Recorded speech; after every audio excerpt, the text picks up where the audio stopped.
is Rachel, and I'm here to show you how to make jam, or remind you. So today's fruit of choice is the strawberry, and a lot of recipes will recommend that you mash them or slice them. I tend to just chop them, slice them in any kind of small way. Whenever you're cooking down the fruit, it's just gonna cook itself down anyway. So you don't have to be any kind of perfect, precise way of cutting the strawberries. I do about a half of a pot. It's gonna vary with how many strawberries that you have, but your goal is to have 5 cups of strawberries per batch. So if you notice, like this is more than 5. If you get to this, then you know that you're going to have more than one batch, and you can just stop and use the 5 cups and put the rest in the fridge, or you can just plan on making more than one batch. Alright, so I'm going to finish this up and then we'll move on to the cooking part. Okay, so you have your 5 cups of strawberries in a pan on high, and then I also have a boiling pot with my lids on high also, just to get them started. What I do is I take a scoop of butter, throw it in. It's going to help with the foaming. I kind of melt my butter first. You just do some whisks around. You're basically trying to melt them down. I'm going to have a list located underneath that says everything that you'll need. Then I add my pectin,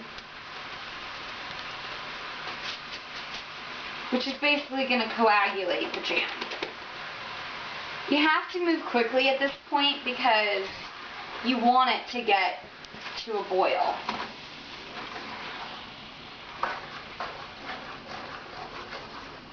I grew up canning and making jam, so my mother and my grandmothers, they're how I learned.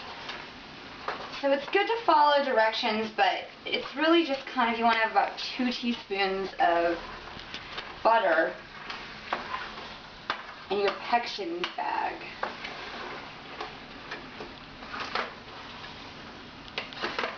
This is the part where you don't stress out because it gets a little crazy.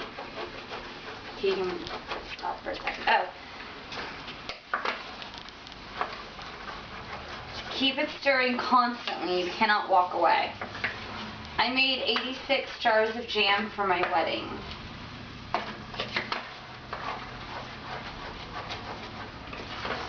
See how it doesn't really matter the way that you sliced your strawberries because they just all kind of melt down? I actually got my strawberries at the store because it's off season.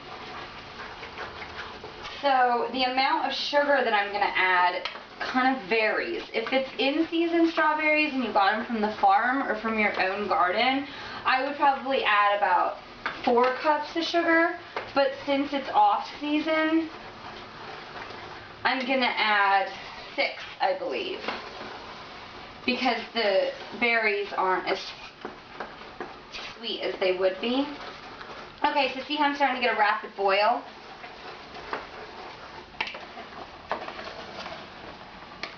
You just want to keep it going like this until you have a boil while you're stirring.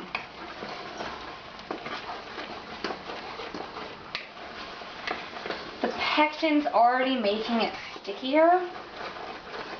This is why I use my camping pot, because it can get nasty. Okay. Now you can see I've got my rapid boil while I'm stirring. So I'm going to add my sugar. Some people suggest adding it all at once. I kind of do it about 2 cups at a time because you want to start stirring immediately again. See how the sugar slows down the boil? And then I add another 2 cups.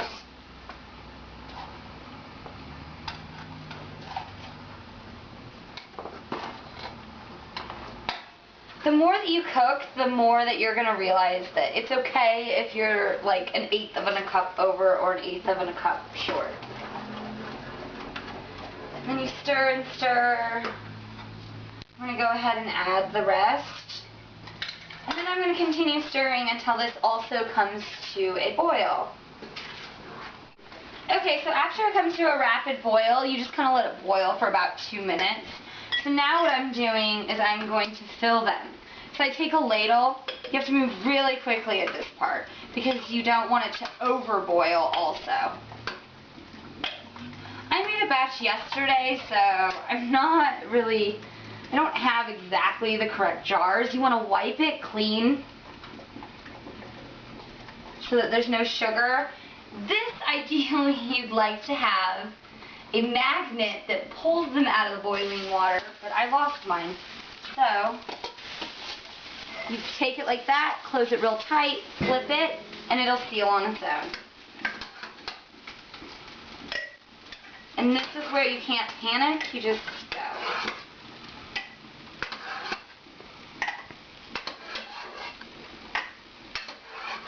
You have to move quickly though because you don't want to burn your jam. You also want to fill them to where they have about 1/2 of an inch to the top because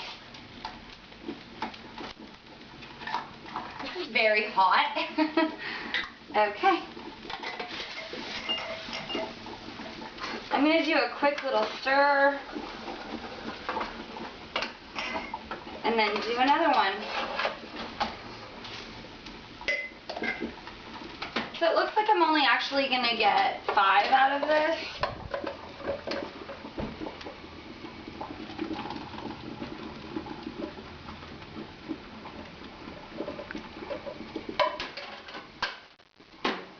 This is where I take my spatula. Go ahead and scoop the edges.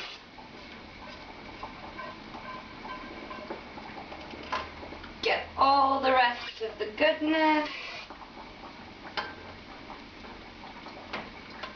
Take it off the burner. You want to move quickly here. If you choose not to water bathe your jam, you want to do it really quickly here because the heat is so important for the seal. If you don't move fast enough, then you're going to end up having to water bath. They're all set. So these are mine that I did yesterday. And so the way that you check them after these have cooled to make sure. Oh, I'm using a dish dryer rag, but you can just use a thick towel to place them on. So then afterwards, these are from yesterday. You take your finger like this, and if there's no popping, then they're good to go. If there is one that kind of dips a little and you can tell, then you need to eat that within the next 2 weeks. But otherwise, these are good for, I don't know, a couple years. I never really have had jam last more than until the next season. So, yeah, that is how you make quick jam.